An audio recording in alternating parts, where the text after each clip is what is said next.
Hi, welcome to It's in the Box from White Acre Studio.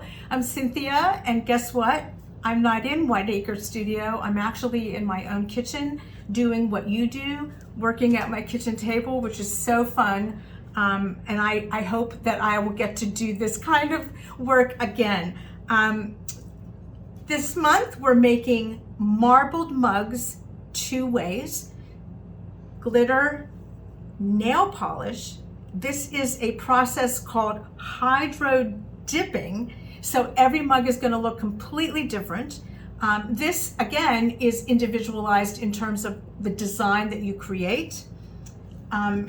Very fun for a New Year's Eve project if you're the stay-at-home type, or if you're the partier, this could be your morning after coffee mugs.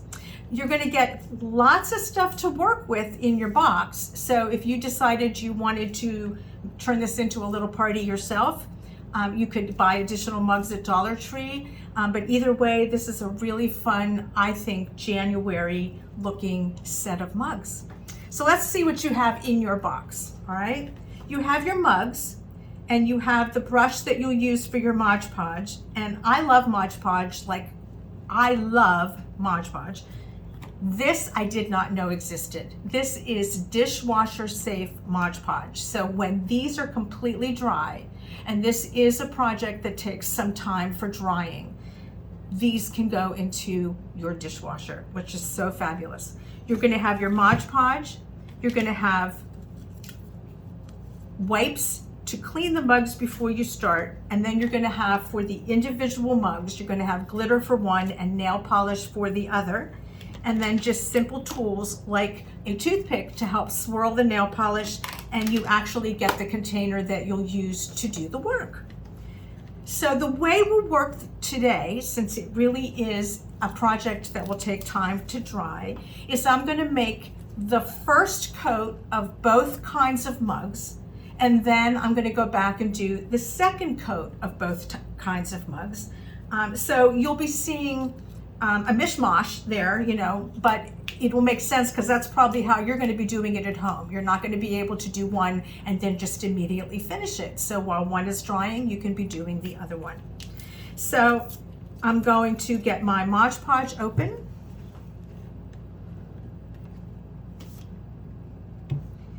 Which, once again, like the paint, I could have done this without messing up on camera. There we go.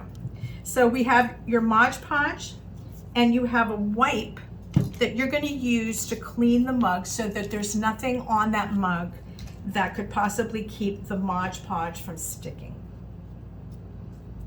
This is just, I think it's an eyeglass cleaner wipe. So you're going to clean the part of the mug that you're putting your glitter on.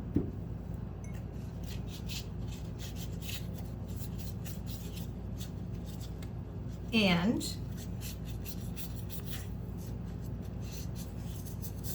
it's pretty simple from there. You're going to think about what kind of design you want. Anywhere you put Mod Podge, you're going to have glitter. You want to have all of the Mod Podge that you have on here covered with glitter. So I'm going to clean out my container, and I'm going to use that as my glitter catch-all, and then I can gather up the leftover glitter and keep it for when I do the second coat. And you're simply just going to create a design that you like. You want to keep the glitter away from where you would drink. That's, I think, the one rule, is that you don't want glitter up here, but you can do any part of this. You can go up over the handle if you want. So we are ready. I like the sample because to me it looks like cupcake confetti right up over there. I just love it. It's something in between a mermaid and a cupcake. And here we go. Mod Podge is so fun to work with because it's just easy. It's just easy. And I'm going to start, I really like that one. I'm going to start down by the handle, and I'm going to try to keep it smooth, but I am going to have a little bit of height by the handle, and then maybe not as tall as I go around the mug. And again, you can do whatever you want. It can go up and down in terms of height. You do want to keep it smooth. And I'm going to do under the handle so that I get a little bit of confetti under there.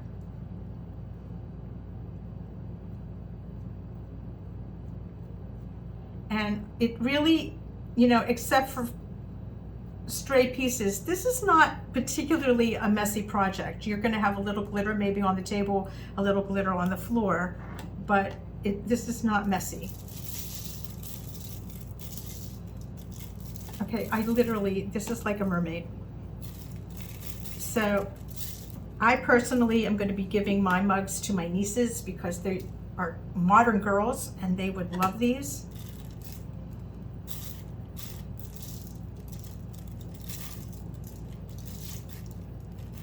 All right, so I'm just going to take a little look. I want to get a little more on my handle. It doesn't matter how much I use out of my jar because there's plenty, and I'm going to be able to put some back when I'm done.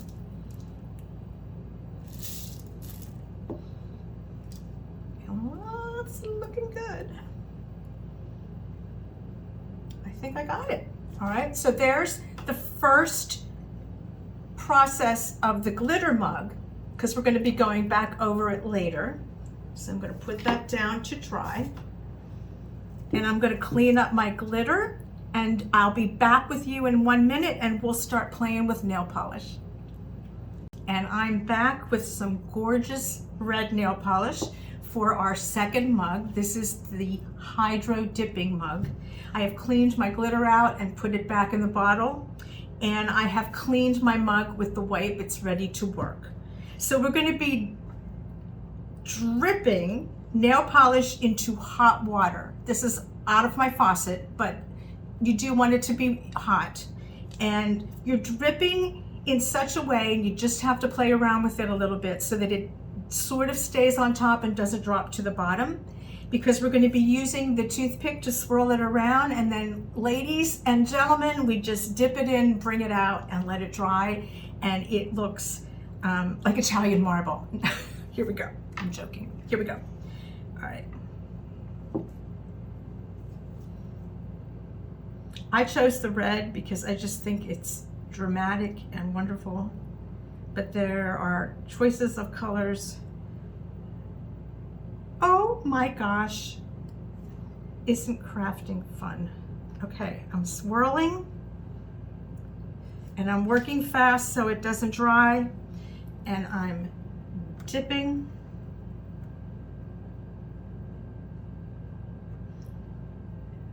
I can't see it. How is it?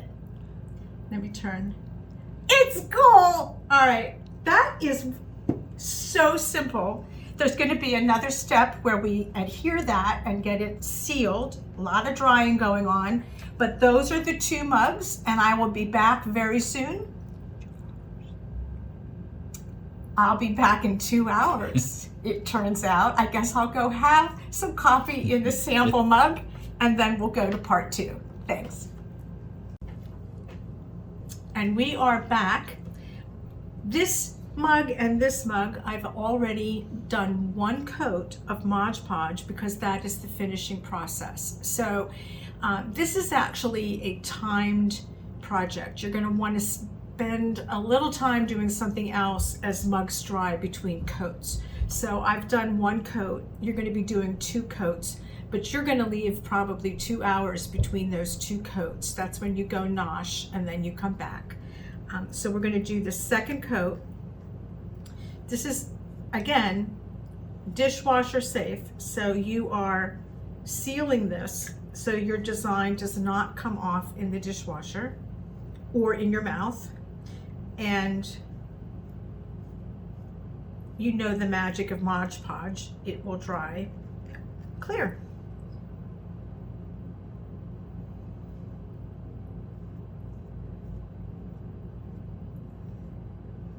Oh my goodness, I love that. So this one is your elegant, sophisticated one.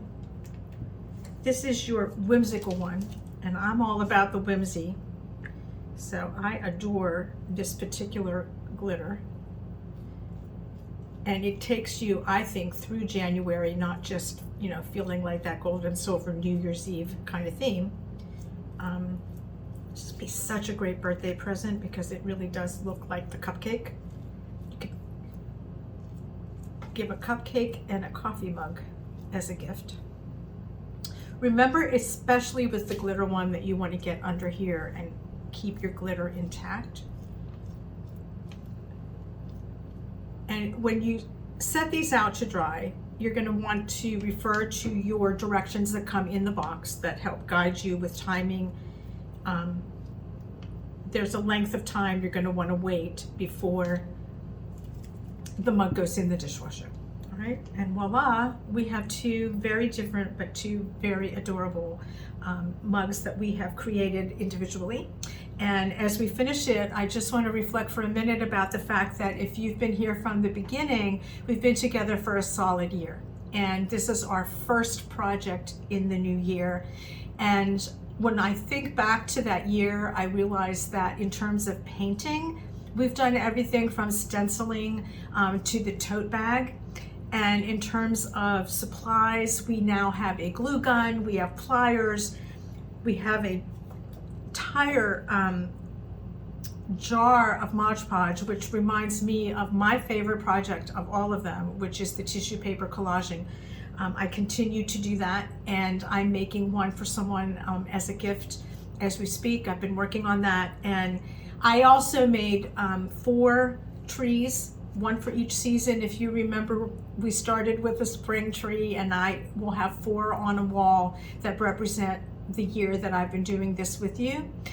So I wish you Happy New Year from Whiteacre Studio and Westchester, Pennsylvania. This is in the box.